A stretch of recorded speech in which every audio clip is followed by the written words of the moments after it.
আর এদিকে জগাই মাদায় যখন এই ডাক শুনলেন, এই জগাই মাদায় তখন এই যে কলিরাজের কাছে এসে তখন দর্শন দিলেন।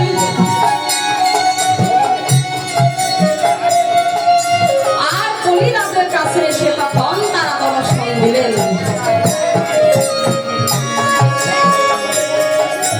আর কলিরাজ তখন জগাই মাদাইকে কহিতে লাগলো, ওরে জগাই মাদাই, এই নগরে নগরে যদি হরির নাম বিলাইতে থাকেন তাহলে তো হরির নামে এই যে দাপট বেড়ে যাবে, আমাদের আর কোন এই যে প্রতাপ থাকবে না। তাই বলিতেছি তোমরা গিয়ে এই দুই ভাই এই তাদের মহামন্ত্র হরির নাম তোমরা সেইখানে ভঙ্গ করো। আর এইদিকে তখন মদ খেয়ে দুই ভাই তখন কি কার্য করিলেন, জগাই মাদাই এই যে মহামন্ত্র হরির নাম কেমন করে তারা এই যে ভঙ্গ করবে, তারা দুই ভাই মদ খেয়ে তখন এই যে নিত্যানন্দ আর নিমাইয়ের কাছে তখন এসে দর্শন দিলেন। নেশাতে কি কার্য করলেন, ওরে একসাথে দুই পাই মোরা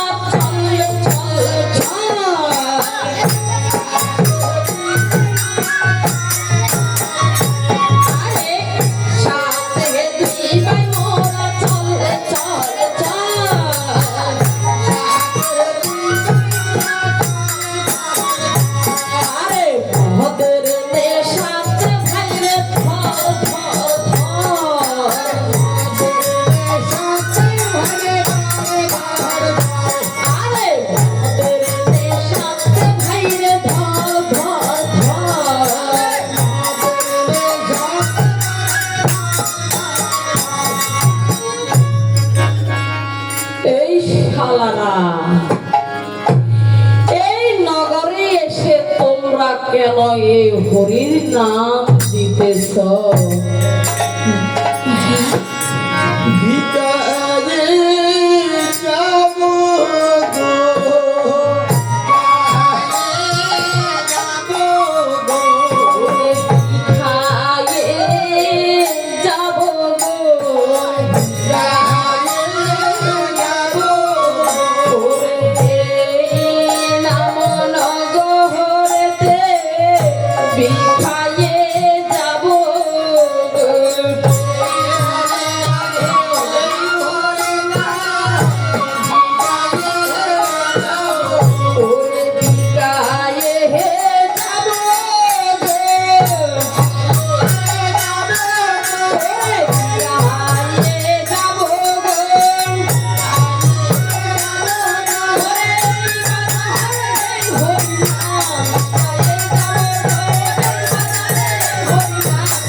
দিতে পারবে।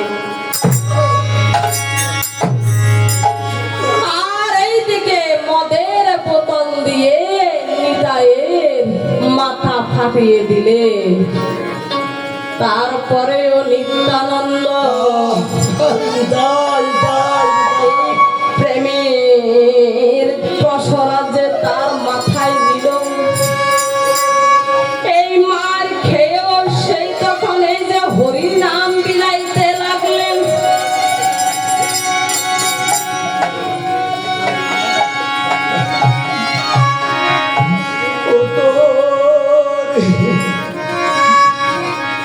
ওরে পাইদো রে মি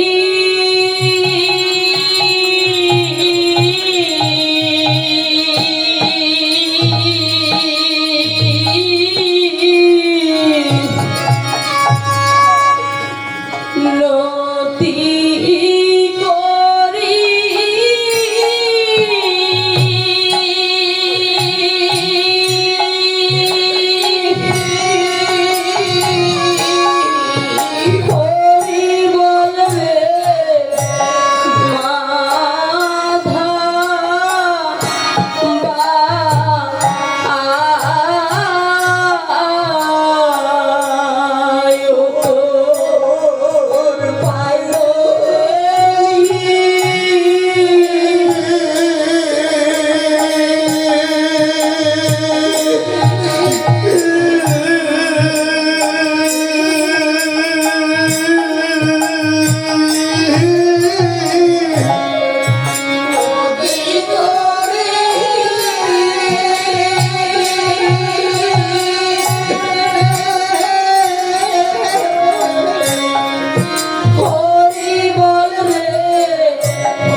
রইল।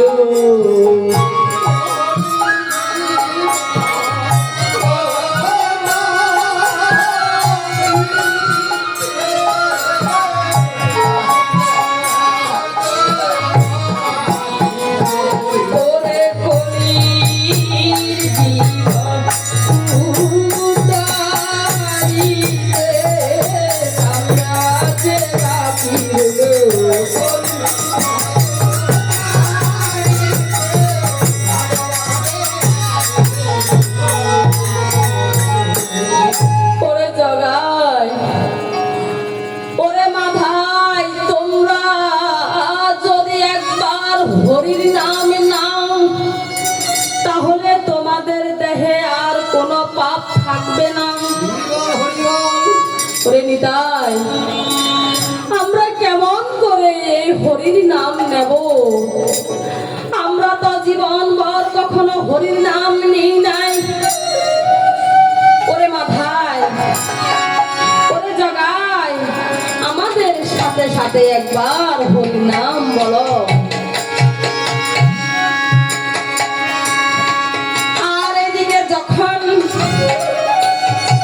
এই যে নিত্যানন্দের যখন এই যে মাথাটা পাঠা দেখলেন, আর তখন নিমাই তখন রাগান্বিত হয়ে সেইখানে এসে উপনীত হলে, কে আমার এই নিতাইকে এই যে মাথা পাঠিয়েছে, কোথায় আমার সুদর্শন চক্র? আজ আমি তাকে এখানে শেষ করে ক্ষমা করে দেন প্রভু, ওরা নির্ভুল, ওরা কিছুই জানে না প্রভু, আপনি ওদেরকে ক্ষমা করে দিন। আর তখন নিত্যানন্দ গৌরাঙ্গ মহাপ্রভুকে বললেন, ওরে নিমাই, ওরে নিমাই, যদি জীবকে প্রেম না দাও তাহলে জীব কোন প্রকারে এই নাম নেবে না। প্রেম যদি তুমি জীবকে না জাগরণ করো তাহলে জীব কখনো এই মহামন্ত্র হরির নামে এই যে মগ্ন হবে না। তাই বলিতেছি আগে জীবকে প্রেম দাও। আমি যদি এই একটি ছোট্ট শিশুর কথা বলেন, এখনো তারা নির্ভুল। যদি আমি এখন হচ্ছে নরম একটা মাটির মতন, ওই মাটিটাকে আমি যতক্ষণ নরম থাকবে যেমন খুশি তেমন আমি তাকে আকৃতি করতে পারবো। যখন মাটিটা একটু শক্ত হয়ে যাবে তখন আমি তাকে যেমন খুশি তেমন আর করতে পারবো না। এই জীব এখনো মায়ায় মোহে তারা এই যে বশীভূত হয়ে আছে। আগে জীবকে প্রেম দিতে হবে। জীবকে যদি প্রেম না দাও তাহলে জীব কোন প্রকারে তোমার এই নাম নিবে না। তখন এই যে জগাই মাদায় দুইজনকে কহিতে লাগলেন, ওরে জগাই, ওরে মাধাই, একবার আমার সাথে সাথে তোমরা হরির নাম বলো। ওরে হরি বল, হরি বল, আরে হরি বল, হরি বল। আর জগাই মাদাই কি বলতেছে শুনেন। জগাই মাদাই তো জনম্বরী হরির নাম নেই নাই। তারা বলতেছে হাবি বল, হাবি বল,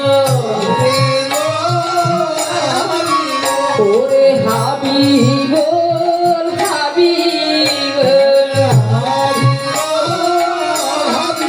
আস্তে আস্তে একবার, দুইবার, তিনবার হরির নাম নিতে নিতে তারা এই যে তারাও মুখে হরির নাম নিলেন। এই জগাই মাদায় পাপীকে উদ্ধার করিতেন, পরের জীবের পাপীদের উদ্ধার করিতে আমার শ্রীকৃষ্ণ এই গৌরাঙ্গ রূপে নদিয়াতে জন্মগ্রহণ করেছে এই কলির যুগে। আর এদিকে জগাই মাদায় উদ্ধার হয়ে গেলেন।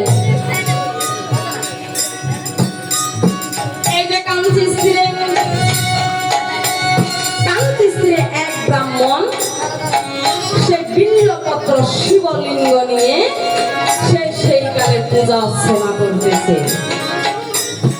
আর এমন সময় নিত্যানন্দ ঠাকুর সেইখানে গিয়ে উপনীত হলেন। আরে ব্রাহ্মণকে কহিতে লাগেন, ও ব্রাহ্মণ ঠাকুর, আচ্ছা বলেন। এই যে আপনি এইখানে বিল্লপত্র শিবলিঙ্গ নিয়ে কিসের পূজা অর্চনা করিতেছেন?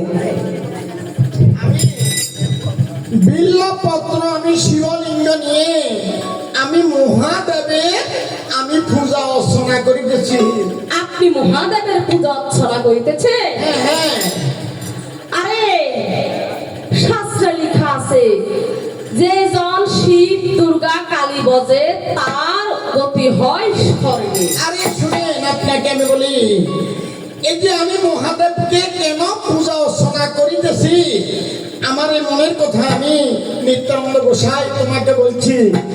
এই যে আমি এই পৃথিবীতে মানব দেহ নিয়ে আমি জন্ম ধারণ করেছি, এই যে আমার 3 কাল চলে গেল আর এক কালও আছে, এই কাল গত হইলে আমি যাব কার কাছে? এই কারণে আমি মহাদেবকে আমি পূজা অর্চনা করিতেছি। আচ্ছা, ব্রাহ্মণ ঠাকুরের মনের বাসনা, ব্রাহ্মণ ঠাকুরের মনের বাসনা হচ্ছে তার এই 3 কাল যদি চলে যায়, সে কেমন করে সে এই যে শিব দুর্গা কালীর সেবজন করবে। ওরে ওগো নিত্যানন্দ ঠাকুর,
যদি বলি একটু হরি নাম করেন, একটু কৃষ্ণ নাম করেন। বলে যে এখনো আমাদের সময় হয় নাই।